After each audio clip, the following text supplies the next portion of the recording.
हमारे पास जितने भी फ़ोन आएंगे 99% कोई भी ऐसा फ़ोन नहीं होगा कि जिसके अंदर टच स्क्रीन ना हो।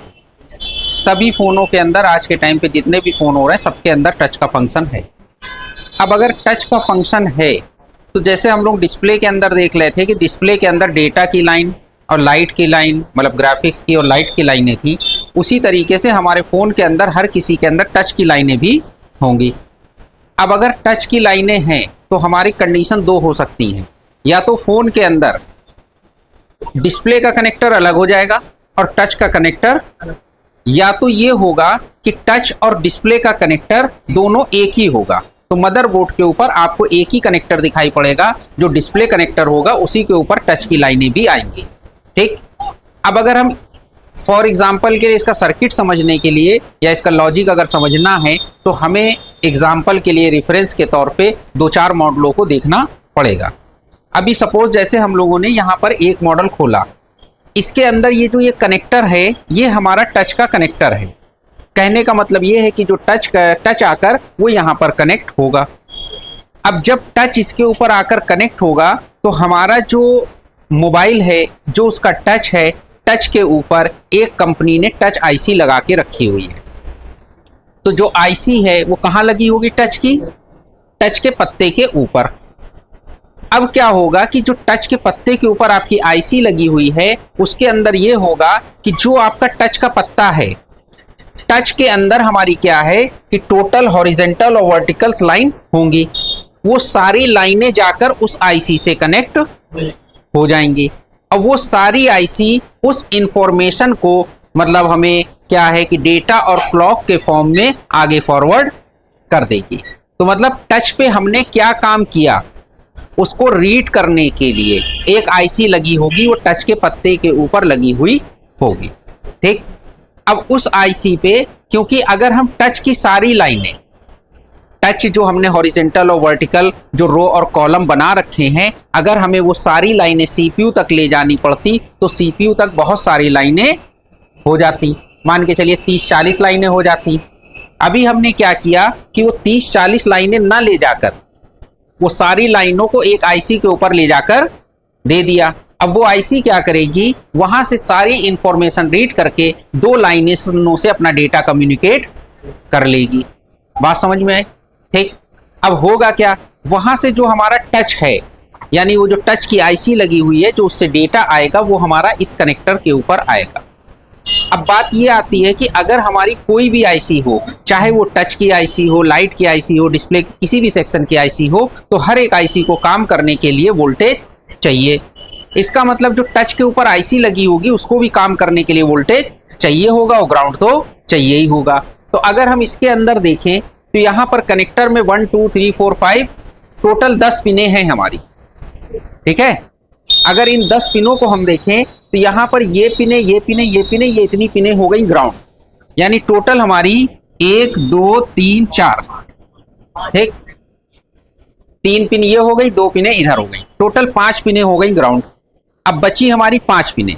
ठीक।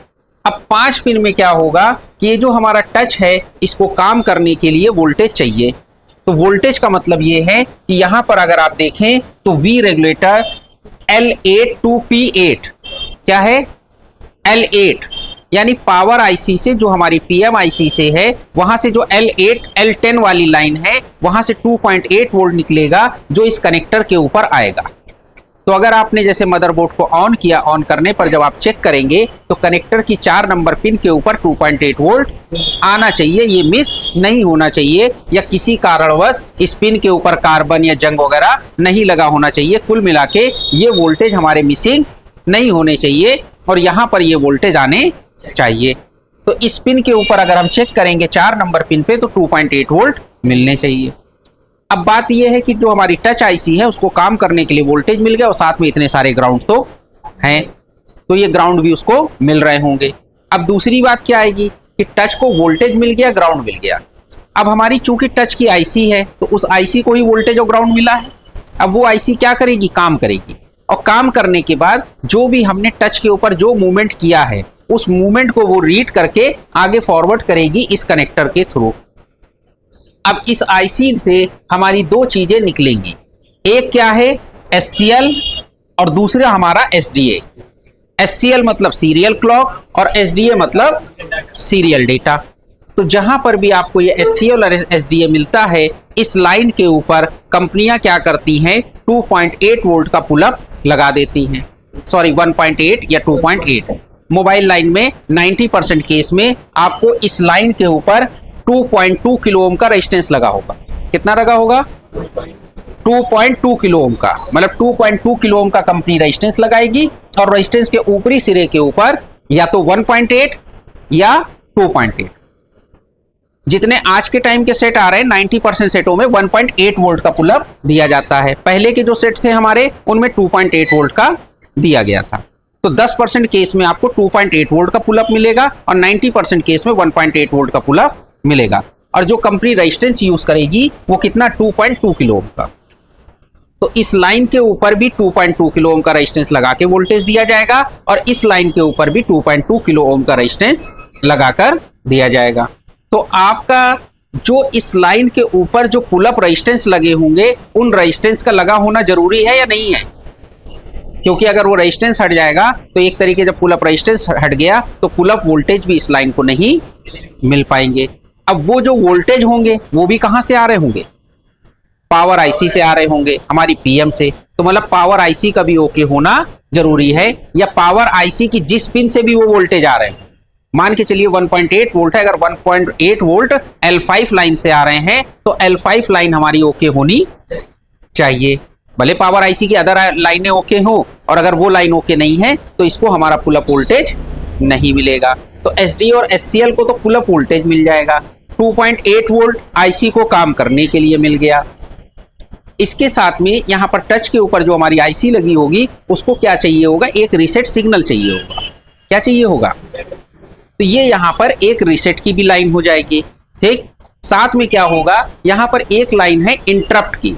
कौन सी लाइन है? Interrupt, INT interrupt. इंटरप्ट का मतलब ये होता है कि अगर किसी भी काम को, कोई भी काम हो रहा है, अगर हमें उसको बीच में इंटरप्ट करना है, रोकना है, तो हमने एक तरीके से उसको आप इनेबल का सिग्नल मान लीजिए, या क्या मान सकते हैं, ऑन ऑफ का सिग्नल मान लीजिए कि ऑन करने वाला, ऑफ करने वाला। क्यों? क्योंकि जब हम मोबाइल को चला रहे होते हैं तो मोबाइल के अंदर हमारा टच भी काम कर रहा होता है, डिस्प्ले भी काम कर रहा होता है। इंस्टेंटली हमको लगा कि हमको मोबाइल को नहीं चलाना है, तो अगर मोबाइल को हमको नहीं चलाना है तो हम लोग क्या करते हैं, पावर बटन प्रेस किया और एक शॉर्टली प्रेस किया, मतलब ऐसा नहीं कि बहुत देर तक प्रेस किया। जैसे ही एक बार हमने ऑन ऑफ बटन दबाया, हमारे डिस्प्ले की लाइट भी चली जाती है, डिस्प्ले का डाटा भी चला जाता है, और डिस्प्ले का के ऊपर, मतलब डिस्प्ले से रिलेटेड जितने भी फंक्शन है। अब फंक्शन क्या है? टच का। जब डिस्प्ले में लाइट और ग्राफिक्स नहीं आ रहा है तो क्या टच काम करना चाहिए? तो एक तरीके से हमने सारे कामों को इंटरप्ट कर दिया, यानी सारे काम बंद करा दिए। तो ये हमारी एक इंटरप्ट की लाइनें हो गई। तो इस कनेक्टर के अंदर कौन सी पिन किस काम के लिए है और किसका क्या यूज है, ठीक, बात समझ में आ गई कि नहीं आई? तो अगर हमारा ये डिस्प्ले कनेक्टर है, टच कनेक्टर है सॉरी, तो टच कनेक्टर में कौन सी पिन है और क्या काम है। एक एग्जांपल के लिए हम लोगों ने यहाँ पे 5A देखा। अब 5A के बाद अगर हम दूसरा मॉडल देखें, जो हमारा दूसरा मॉडल है उसका नाम है MI का Note 4।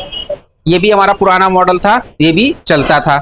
इसका भी टच अलग होता है और डिस्प्ले अलग होती है। तो इसीलिए अगर आप रिपेयरिंग करेंगे तो कभी कस्टमर का अगर फोन ऐसा आ गया कि टच उसका काम नहीं कर रहा है या टच टूट गया है, तो मार्केट के अंदर टच आप चेंज कर सकते हैं और टच इसका इजीली अवेलेबल होता है। तो इसका टच का कनेक्टर भी सेपरेट है। अब यहाँ पर देखिए, ये हमारे Note 4 का टच कनेक्टर है, ठीक।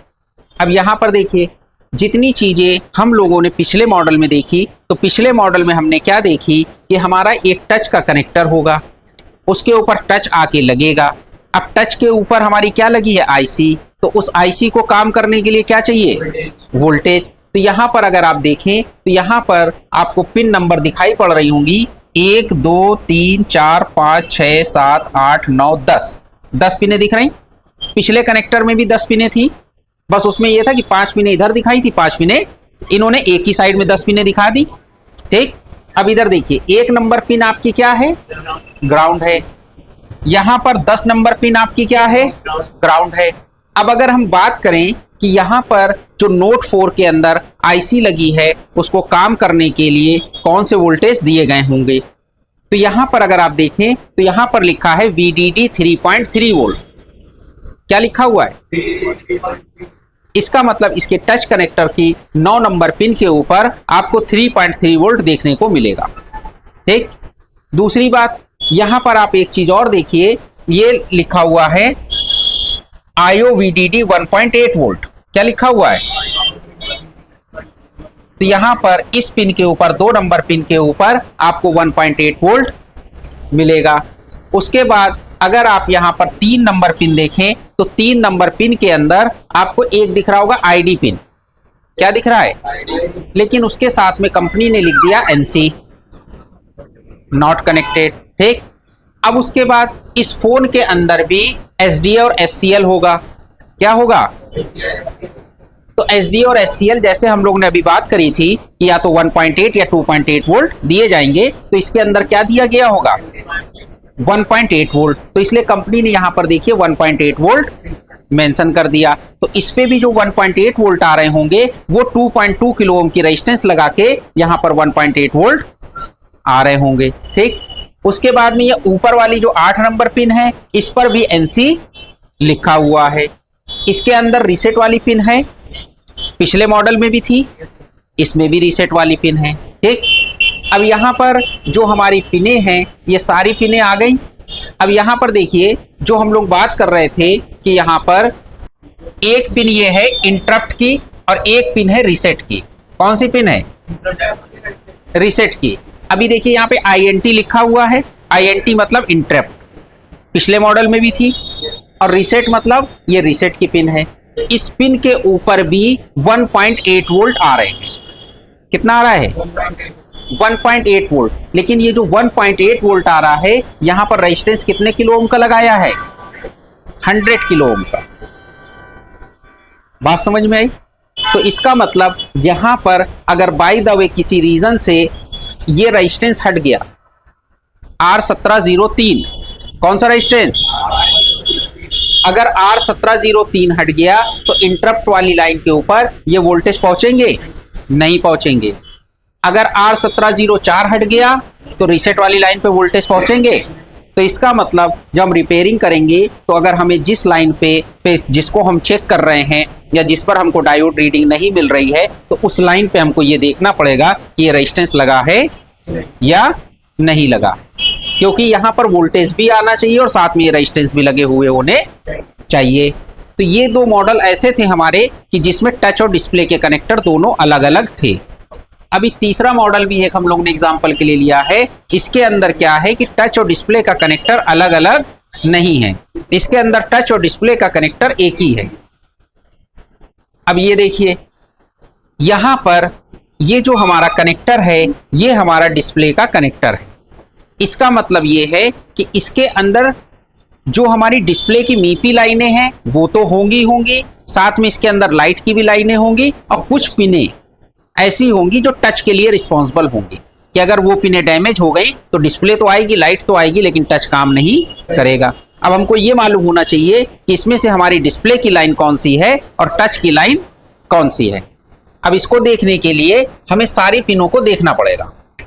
अब अगर हम इधर की पिने देखें डिस्प्ले कनेक्टर की, तो ये डिस्प्ले कनेक्टर कुछ इस तरीके से है, 1 से लेकर 20 तक ये पिने हैं। मतलब एक साइड में 20 पिने और दूसरे साइड में 20 पिने। मतलब डिस्प्ले कनेक्टर के 2 हिस्से हो गए मदरबोर्ड में, एक ऊपर का हिस्सा एक नीचे का हिस्सा हो गया। तो एक साइड में ये जितनी पिने हैं ये सारी हमारी मीपी लाइनें हो गई जो सारी हमारी CPU से आएंगी। दूसरे साइड में अब हम देखें तो यहां पर ये हमारी कौन कौन सी लाइनें हैं। यहां पर देखिए लिखा हुआ TP। क्या लिखा है? मतलब कहने का मतलब ये है कि जो डिस्प्ले कनेक्टर का एक कोना है, अब जैसे 1 नंबर पिन को हम देखें तो वो ग्राउंड से कनेक्टेड है। ठीक। 2 नंबर पिन क्या है? TP का इंटरप्ट वाली लाइन है यानी टच पैड की। ठीक। 3 नंबर पिन फिर से ग्राउंड। 4 नंबर पिन क्या है? SDA है। 5 नंबर पिन क्या है? SCL है। ये आपकी उसके बाद 6 नंबर पिन क्या है? रीसेट पिन है। उसके बाद में है V रेगुलेटेड L11A, यानी ये लाइन हमारी कहां से आ रही है? PM से आ रही है। ये कितना आएगी? 1.8 वोल्ट। ये किस पे आ रही है, 8 नंबर पिन पे। तो यानी 7 नंबर पिन ग्राउंड हो गई, 8 नंबर पे ये वोल्टेज आ गए। अब 9 नंबर पे यहां पर देखिए ये सारी अब किसकी, एलसीडी की लाइनें चालू हो गई। किसकी लाइनें चालू हो गई, तो इसका मतलब डिस्प्ले कनेक्टर का एक किनारा जो है ये हमारा पूरा टच से रिलेटेड हो गया। अब उसके बाद जो हमारी डिस्प्ले की आईडी पिन है, रीसेट पिन है या वोल्टेज वाली पिनें हैं, वो सारी ये सब ये देखिए आईडी और एनोड लाइन, कैथोड लाइन, फिर उसके बाद लाइट और डिस्प्ले के अदर सेक्शन, और दूसरे साइड में डिस्प्ले के कनेक्टर के ये वाला पोर्शन हमारा जो सीपीयू से डिस्प्ले का मीपी लाइन होती है वो कनेक्टेड है। तो अगर इस मॉडल में आपका टच नहीं चलता है या टच से रिलेटेड प्रॉब्लम आती है तो आपको सिर्फ इतनी पिनें चेक करनी है, केवल इतनी पिनों पे फोकस करना है। बाकी अगर इन पिनों पे किसी में जंग लगा है या कुछ भी है, रस्ट वगैरह है या कुछ आपको डैमेज भी दिख रहा है और बाकी प्रॉपर काम चल रहा है, तो उस पर ध्यान देने की आपको जरूरत नहीं पड़ेगी, क्योंकि टच के लिए इतना पोर्शन, फिर बाकी पोर्शन ये सब डिस्प्ले के लिए। बात समझ में आई? तो किसी भी मॉडल में, चाहे वो आपका सैमसंग हो, चाहे ओप्पो हो, चाहे वीवो हो, आपको ये ध्यान देना पड़ेगा कि टच की लाइनें किन किन पिनों पे आती हैं, टच का कनेक्शन किन किन पिनों पर है, उन पिनों को केवल फोकस करना है। अगर डिस्प्ले रिलेटेड फॉल्ट रिपेयर कर रहे हैं, भाई अभी क्या है कि टच से रिलेटेड फॉल्ट है, डिस्प्ले प्रॉपर आ रही है, तो क्या हमको इसकी मीपी लाइनों की डायोड रीडिंग लेने की जरूरत है? क्यों? क्योंकि मीपी लाइनों की रीडिंग लेने की इसलिए जरूरत नहीं क्योंकि डिस्प्ले तो आ ही रही है, ये लाइनें तो ओके ही होंगी। तो भाई हमारी 40 पिन है, तो 40 पिन में से हमें फोकस किस पे करना है? अपनी केवल 5-7 पिनों पे फोकस करना है जो हमारी काम की है। बाकी पिनों पे तो हमें कुछ देखना ही नहीं, क्योंकि बाकी चीजें ओके हैं। बात समझ में आई कि नहीं आई?